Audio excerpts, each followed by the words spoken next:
ислам дини нацизм, расизмге каршы го. Мен Африкадан бир хафиза кыз менен таанышканмын.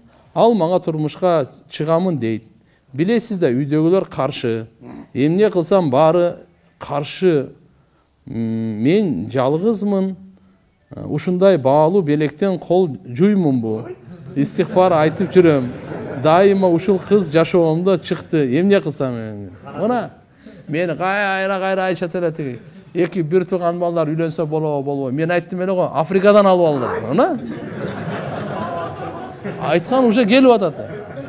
Ошо дагы айтайын, мен качан кызыктырдым эле. Мен качан ушу бир туугандар бири-бириңерге эч жака бербей эле кудалаша бергиле деп. Шариятта сураганыңарды жооп бердик да, кыямат күнү жооп беребиз да биз. Курандагы адалды мен кантип арам дейм? Арамды мен адал деп айта албайм.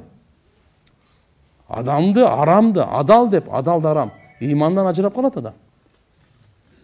Мына ошо мага тимектен Африкадан кудалашкыла дедим эле го. Жалат болбоңуз. Эгерде хафиза иман болсо эчтеке эмес. Тарыхта каласыз.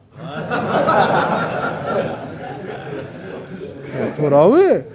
Кыргыздарды көбөйтөсүз.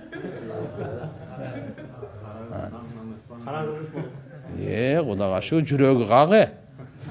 Азыр мына өңү актар, жүрөгү капкаралар эмне кереги бар? Аркасынан бычак сайгандар, уу берип өлтүргөндөр. Чекеден ошол. Сулуулуна кызып динин таштагандар. Хафиза Куран. Ошон үчүн айтылбайт ал.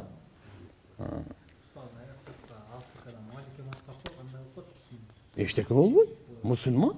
Мусулман эмес, бул хафиза турбайбы? Африкадан бир хафиза кыз менен таанышканмын деп атат. Аллах.